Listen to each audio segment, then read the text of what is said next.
Hello guys, welcome to review tale. आज हम discuss करने वाले हैं अपने एक्सपीरियंस रेस्टोरेंट मार्केटिंग के बारे में। ये रेस्टोरेंट मार्केटिंग जो है बहुत आगे बढ़ चुका है। बिना मार्केटिंग का रेस्टोरेंट को आगे बढ़ाना ये भी बड़ा मुश्किल हो जाता है आजकल, क्योंकि ऑनलाइन प्रेजेंस में जितना इजी हो गया उतना डिफिकल्ट होगा। बहुत कंपटीशन भी आ गया है, इसीलिए रेस्टोरेंट मार्केटिंग का ऊपर ध्यान देना बड़ा ज़रूरी हो जाता है आजकल। मतलब पहले का ज़माने में देखे हैं 20 साल 30 साल का पहले इतना एडवर्टाइजमेंट रेस्टोरेंट के लिए नहीं लगता था। रेस्टोरेंट के लिए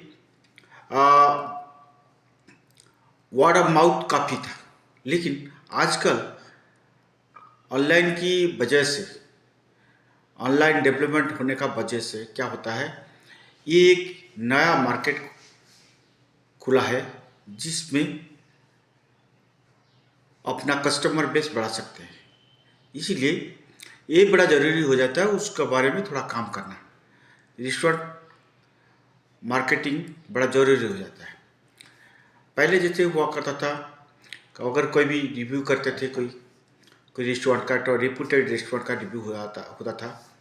जब होता था तभी कोई प्रिंट मीडिया में उनका बारे में कुछ निकलता था। लेकिन आजकल देखेंगे एवरी डे बहुत सारा फूड ब्लॉगर्स होते हैं, बहुत सारा इन्फ्लुएंसर होते हैं जो फूड का बारे में कमेंट करते हैं, बोलते हैं, रहते हैं। इसीलिए ये बड़ा ज़रूरी हो जाता है उसमें, उसी कंपटीशन में आपको आगे रहना है। अनलेस compete करना बड़ा मुश्किल हो जाएगा, तो मार्केट में टिके रहना भी बड़ा मुश्किल हो जाएगा। इसे भी देखा गया है कि बहुत सारे रेस्टोरेंट्स है जो धूमधाम करके निकले, ओपनिंग किए हैं, उसके बाद कुछ दिन का बाद देखे गए बहुत सारा इन्वेस्टमेंट करने का बाद ही उनको मार्केट में टिके रहना बड़ा मुश्किल हो जाता है। मार्केट में टिक नहीं पाते। इसीलिए उन लोग को जबरन या they are compelling to shut down their business. On the other side देखना मिलता है, एक रेस्टोरेंट 15 रेस्टोरेंट करते हैं, 100 रेस्टोरेंट पे फैल जाता है। तो इसका एक कारण होता है, जो कंपटीशन में आगे रहेगा, जो जितना मेहनत करेगा रेस्टोरेंट का मार्केटिंग का बारे में, मार्केटिंग में ज़्यादा एफर्ट देगा, ऑब्वियसली उसका भी फायदा होगा। ये बड़ा ज़रूरी चीज़ है, उसको थोड़ा समझना चाहिए। और एक बात होता है रेस्टोरेंट का, पहला जो बात होता है रेस्टोरेंट मार्केटिंग में अगर बताएंगे तो फिर ये होता है कि हम दूसरों से कैसा अलग है, ये बात बोलना बड़ा ज़रूरी होता है। मैं दूसरों से अलग हूँ, इसलिए मुझे मैं सब जो दे रहे हैं मैं वो वैसा नहीं दे रहा। भाई मैं कैसा अलग हूँ, क्यों अलग हूँ, मेरे पास क्या फ़ायदा मिलेगा, उसको बोलना बा पब्लिक का पास या कस्टमर का पास स्प्रेड करना, प्लेस करना, ये भी मार्केटिंग का अहम पार्ट होता है। तो मैं कैसा अलग हूँ, क्यों अलग हूँ, इसी को ज़्यादा प्रायोरिटी पहले दिया जाता है। तो इसीलिए ऑनलाइन प्रेजेंस रहना और उसी में पहले यही चीज़ बताना है कि हम दूसरों से कैसा अलग हूँ, क्यों अलग हूँ, यहाँ पे क्या मिल नहीं रहा मैं दे रहा हूँ, वो चीज़ बताना बड़ा ज़रूरी होता है। यही है the core of the marketing feature. जब रेस्टोरेंट का ऑनलाइन प्रेजेंस बड़ा वाइटल हो जाता है, जो बड़ा वाइटल हो जाता है वह है, तब क्या होता है, सब कोई उसी रेस में लग जाते हैं, कैसे हमारा प्रेजेंस, ऑनलाइन प्रेजेंस स्ट्रांग रहेगा।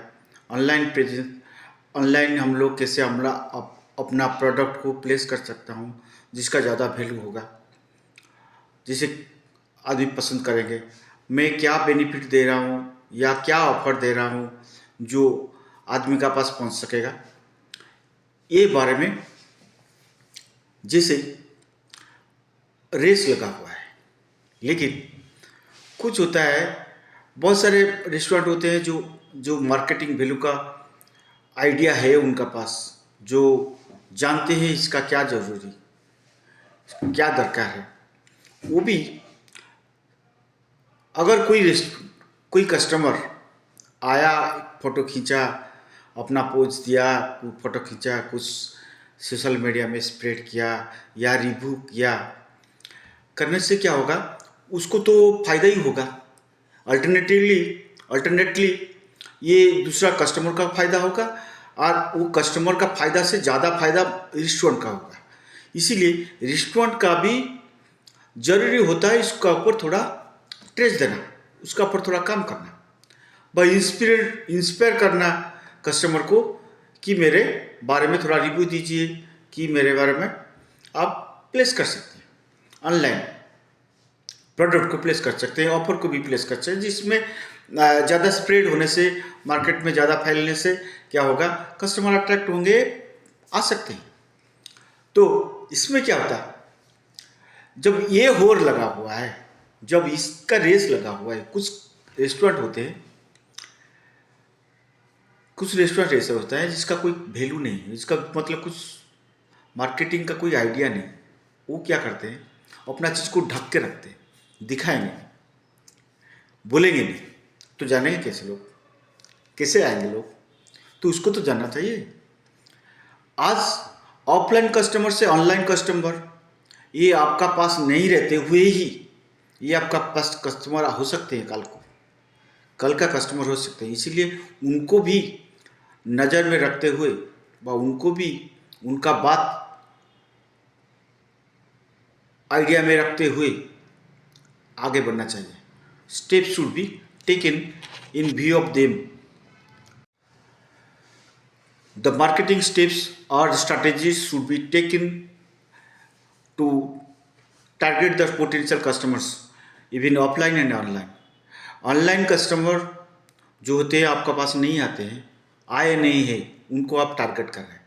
लेकिन ऑफलाइन कस्टमर तो जो आए हैं, आपका होर्डिंग देखकर, आपका ऑफर का तो एडवर्टाइजमेंट देखकर आपके पास आते हैं। रास्ते में उसी रास्ता में गुजरते हुए देखेंगे तो आएंगे, नहीं तो कोई अगर उनका कोई नॉन कस्टमर, कोई नॉन दोस्त खा के गया है, वो बताया उनका, उसको सुन के वो ना आएंगे।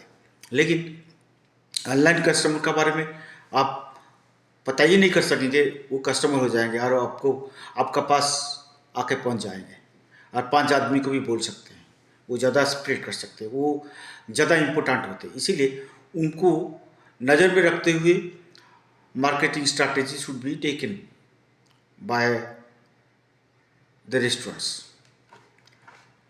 हाँ, मैं जो कहने वाला था, मेरा अपना एक्सपीरियंस, मेरा जब मैं पहले शुरू किया था, रेस्टोरेंट का रिव्यू करेंगे, रेस्टोरेंट का ऑनलाइन प्रेजेंस के लिए हम काम करेंगे, उन लोग को हेल्प करेंगे। इसी आइडिया में मैं उसको स्टार्ट किया। तब मुझे लगा कि कॉन्टैक्ट किया जाए कुछ रेस्टोरेंट को, थोड़ा उनका ऊपर थोड़ा काम करेंगे। मेरे को लगा कि ठीक है, मैं जब भी बोलेंगे सब कोई अट्रैक्ट हो जाएंगे, आ जाएंगे काम कराने और मेरे साथ जाएंगे, उनका फ़ोटो लेके। अल्टरनेटिवली वही लोग का ही फ़ायदा होगा ज़्यादा, मैं थोड़ी ना चार्ज करेंगे वो लोग को। तो इसमें क्या होता है, मेरा सोच था कि वो लोग का interior decorations, offerings, prices, quality of foods secondary होता है, क्योंकि जब तक मैं नहीं खाऊंगा तो क्वालिटी का बारे में नहीं बोल सकूंगा। लेकिन मेरा मेन मोटिव था कि interior decorations, menu items, what are they providing and how much they are charging. These are the things which I wanted to share with my viewers or my readers also. तो इसीलिए हम एक restaurant को visit करने गया। जाने से पहले उनको कांटेक्ट किया, उनका मैनेजर जो है उनको कांटेक्ट किया। कांटेक्ट करके मैं एक दिन कैमरा वैमरा लेके पहुंच गया।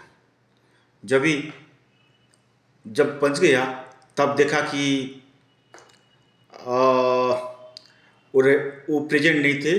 तब मैं दूसरा स्टाफ को पूछा कि फलाने से बात हुआ है, मैं थोड़ा इंटीरियर फोटोग्राफ्स कुछ करूँगा, ले लूँगा, और ये आप लोग का बेनिफिट के लिए है, वो मार्केटिंग के लिए हेल्प करेगा आप लोग को, तो मैं चाहता हूँ कि फ़ोटो लेगा। लेकिन तब तक जिसका साथ बात हुआ था वो आ गए। मेरे को लगा कि ये लोग ठीक कोऑपरेट नहीं कर रहे हैं, वो आएगा, ठीक है, थोड़ा बात करेंगे, फिर हम काम पे पड़ेंगे।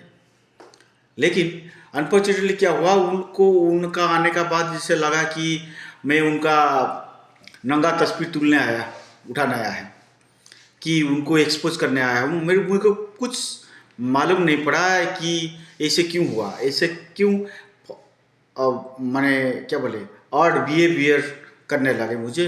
और फाइनली क्या किया, मैं मजबूर होके निकल आया।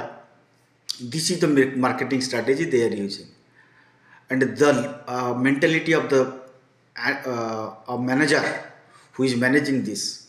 So लेकिन कुछ दिन का बाद हम देख रहा है कि ऐसे कुछ रेस्टोरेंट के बारे में नहीं बोलना, मेरा बिजनेस का एथिक्स है, तो आई डोंट वांट टू से this the name of this restaurants. So however कुछ दिन बाद हमको देखने मिला आशीष विद्या जी जो है हिंदी फिल्म पे बिलियन रोल करते हैं, उनको देखा गया कि उधर जाके फोटो खींच रहे हैं, वह बोल रहे हैं ऐसा खाया वैसा खाया। बस उनमें वो सोच रहे हैं कि होंगे कि मैं आशीष विद्या जी को थोड़ा पैसा दे दिया, बहुत बड़ा पब्लिसिटी हो जाएगा। आशीष विद्या हर रोज नहीं उठेंगे उधर, कुछ दिन इफेक्ट रहता है ऑनलाइन। किसी का ऊपर अगर एडवर्टाइजमेंट के लिए खर्चा करेंगे कुछ दिन इफेक्ट रहता है, उसके बाद वो उठ जाता है, वो नहीं रहता है। कस्टमर जब तक उनका आंखों का सामने बार बार नहीं आएगा कोई चीज़, वो याद नहीं रखेंगे।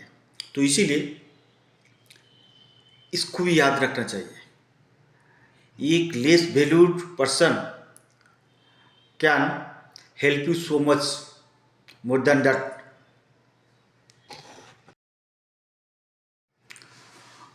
आप जब रेस्टोरेंट में कोई एक तो इन्फ्लुएंसर लेके आप एडवर्टाइजमेंट कर रहे हैं या पब्लिसिटी करने के लिए बोल रहे हैं, बा उनको इंस्पायर करना काम करा रहे हैं, तो उसमें क्या होता है, इसमें दो किस्म का होता है। रेस्टोरेंट बिजनेस हर वक्त लोकल बिजनेस का ऊपर डिपेंड करता है, लोकालिटी का ऊपर डिपेंड करता है, लोकल कस्टमर्स का ऊपर डिपेंड करता है। ज़्यादातर कस्टमर लोकल होते हैं। जब एक हाई रैंक इन्फ्लुएंसर को लेके आएंगे, बा हाई रैंक ब्लॉगर को लाके आप एडवर्टाइजमेंट देंगे, एक बार देंगे, बहुत सारा चार्ज लगेगा, ठीक है। लेकिन उनका जो कस्टमर बेस है, उनका जो फॉलोअर्स बेस है, वो पैन इंडिया बा एक तो बहुत बड़ा एरिया को कवर करता है, वो लोकल सेंट्रलाइज्ड है। तो इसीलिए क्या होता है, आप ज़्यादा पैसा खर्चा कर रहे हैं, सारा इंडिया का दे देते हैं इससे, पर सारा इंडिया नहीं, वर्ल्ड का सब कुछ जान लिया। जानने का बाद क्या हुआ, आएंगे तो लोकल फूड लवर्स आपका रेस्टोरेंट को आएंगे या डोनाल्ड ट्रंप आके खाएगा, उसको आप समझेंगे। जब इन्वेस्ट कर रहे हैं, ये मार्केटिंग स्ट्रेटेजी रहना चाहिए। छोटा छोटा इन्फ्लुएंसर को लेके आप उनका पीछे थोड़ा सा पैसा भी खर्चा कीजिए, लेकिन उनको बोलिए रेगुलर उसको रिपीट कराने के लिए। उनको जो मान लीजिए आप पैसा खर्चा कर रहे हैं, जो भी पैसा खर्चा करिए उसको रेगुलरली एक सर्टेन इंटरवल टाइम इंटरवल पे पोस्ट करने के लिए बोलिए, वो ज़्यादा इफेक्टिव होगा ये बड़ा इन्फ्लुएंसर को लेके खेलने का पॉलिसी। इसीलिए मैं बोल रहा हूँ, यही है मार्केटिंग स्ट्रैटेजी। उसको थोड़ा ध्यान से स्ट्रैटेजिकली काम करना चाहिए। करेंगे तो बहुत आगे बढ़ेंगे। एक एक बार में खर्चा मत कीजिए, बहुत बार खर्चा कीजिए, छोटा छोटा खर्चा कीजिए। ये आसान रहेगा, अच्छा रहेगा। और हर वक्त कंसंट्रेट कीजिए, local customer is your customer, not outsiders. Thank you for watching me. I'll be happy to have a comment on this. Thank you for watching.